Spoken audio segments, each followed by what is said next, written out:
30-second board time, hot topics in the sport. Daytona also included the second race of the SMX Next program for young riders making that transition to the pro ranks. That transition can be tough sometimes. Caden Dudney, unfortunately, on the losing end of the stick with Liam Aloff. Good save for Aloff. Dudney probably suffered a shoulder injury there. We'll learn more, but Aloff's been through this before. Yeah, this was not his first go-round for big crashes in SMX Next. Last time around, it was on just their celebratory parade lap before 250 Moto 1. This time was more in kind of racing action, but man, he is getting away and escaping injury and some serious learning lessons here. But that's what this program is about.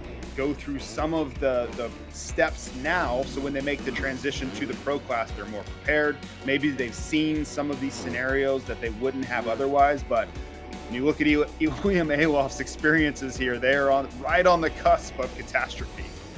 But even seasoned pros sometimes have that happen. This is unbelievable. The front flip, dismount, and bow to the crowd by Coty Schock.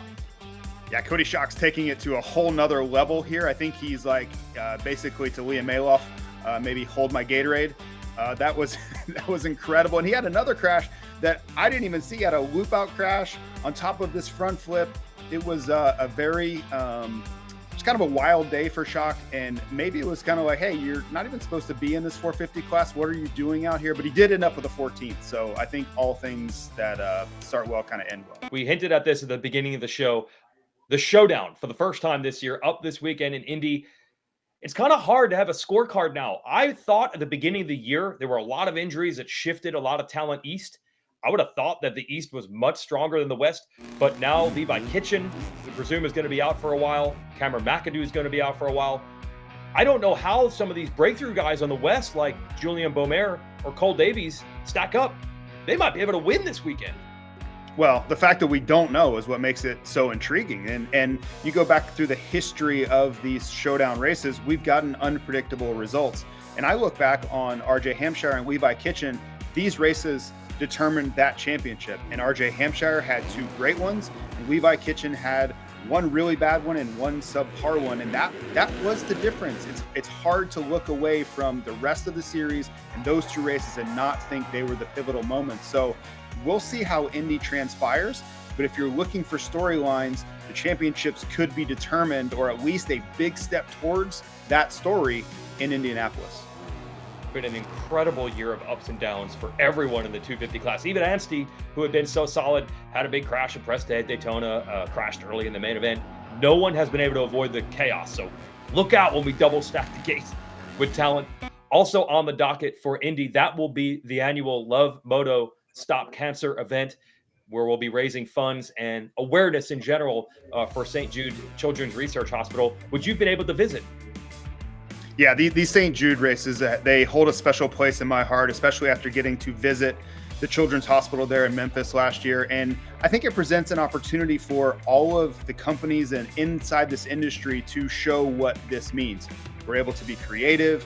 We're able to really show like, hey, we are here to support you. And there's so many items that are donated, that are raffled off. We talk about Ken Roxon's race bike literally being a part of this process. So these St. Jude events, I think, are one of the most special moments in the entire SMX World Championship. Yeah, so look for the custom gear and graphics on the bikes, and then a lot of that will be up for grabs that you folks can get after the race. So that's cool, and the money goes to a great cause. Also a great cause, we've really seen a renaissance in women's racing in America. The WMX series for professionals came back last year. It's online this year, intermixed with a bunch of pro motocross nationals, and also Team USA going to be competing in the FIM Oceanic Cup. And we've got some real talent there. Jamie Astudillo, Jordan Jarvis, Kylie Stallings, Lachlan Turner, and Moto KK, Michaela Nielsen, will be racing. So let's get Stallings' thoughts on representing Team USA overseas. Kylie, to be selected for Team USA, that is a huge honor. What's it mean to represent your country overseas? Yeah, it's a huge honor. I've only been out of the country one time before, so it's going to be really cool not only to represent USA, but to be able to venture out and go to other countries. But no, it's a huge opportunity to be able to do that, yeah. Yeah, that's going to be an incredible experience for them. And for Kylie as the team captain, I think she's going to have a chance to really show some leadership. And I've gotten to race in Australia, and it's one of those things you just never forget. It's so far away from home. the cultural difference. They're going to make memories that are going to last a lifetime, and I'm sure they're going to go represent the USA in the best way possible. It is a championship battle. Chase Sexton, who endless volumes have been written and spoken about already, adds another chapter with a huge crash in the heat race and a questionable main event that we can't quite figure out. Cooper Webb extends the points lead, but still bummed that he didn't win at Daytona. Ken Roczen, not out of it. I don't even know what to say. There's probably an hour we could go on this topic, JT. Yeah, when you look at, Cooper Webb, he's just doing his thing. Now, he came up a little short. He didn't win like he wanted to, but I think he's executing the game plan the way he wants. He's extending his points lead. He's relevant in every single battle for the win each weekend. And if you were just looking on a trend, he's going the right direction. Ken Roczen, exactly the same thing. And if you're looking at it in a certain light, the Tampa mishap is the only thing that's keeping him out of a red plate right now. So there's a lot of momentum on the Ken Roczen train to be excited about. The only one I have worries about or real questions are for Chase Sexton, because I simply don't have a firm answer on what went on in the last 5 minutes of Daytona. You couple that with that critical mistake he made in Arlington, the first lap mishaps he had in Detroit.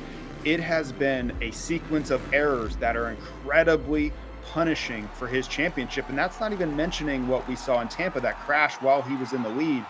This has taken a huge swing in the wrong direction for Chase Sexton. So I think 2 of the 3 doing everything right. We'll see where that goes. But Chase Sexton has some serious soul searching to do before we head to Indiana.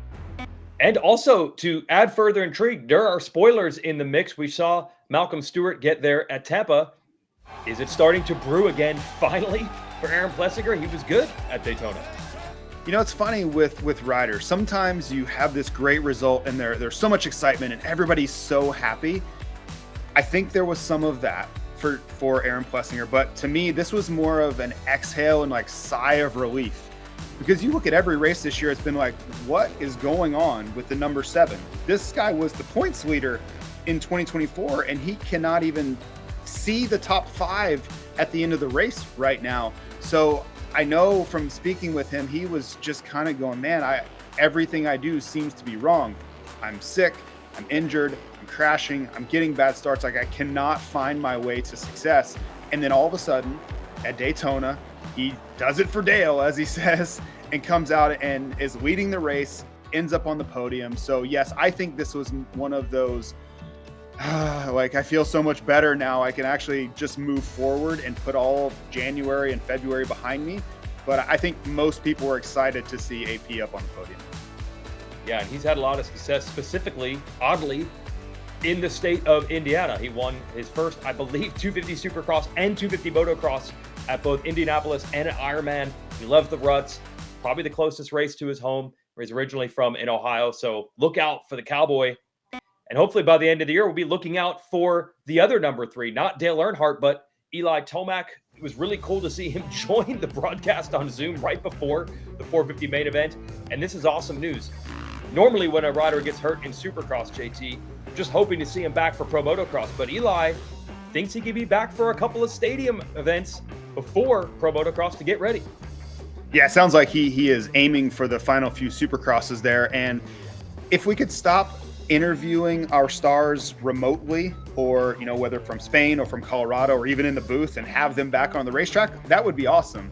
But unfortunately, this is where we are, and it was great to hear from Tomac. And I wasn't sure how they were going to go about repairing that leg. It sounded like he got a plate, he had surgery, but I do think that will speed things up for him. And we need that number 3 back out on the racetrack immediately. He just adds so much to the sport. And we know we're not going to get enough of this moving forward. So the sooner the better. Also interesting to see Tomac's team, Monster Energy Yamaha Star Racing, despite losing Eli Tomac, an all-time great, is still having a great season. We know Webb is the point leader in the 450 division, but with Max Anstey and Hayden Deegan, they also lead the points in the 250 East and West divisions, respectively. 3 red plates, all on Yamahas this weekend. Yeah, and you can't say it's been a smooth ride, but overall, I think the ratings would be pretty high on this ride that Monster Yamaha Star Racing's been on. They have the points lead in all 3 classes, and every story's been a little bit different. Hayden, I would say he struggled early on, and he's really found his form here. Max Anstey's been all over the place. He, had a mishap with red flag. I think he really benefited from the red flag here in Daytona, but I would say he's maybe been the best rider through a couple of races now. He's really looked the part, even though his results have kind of been all over the place.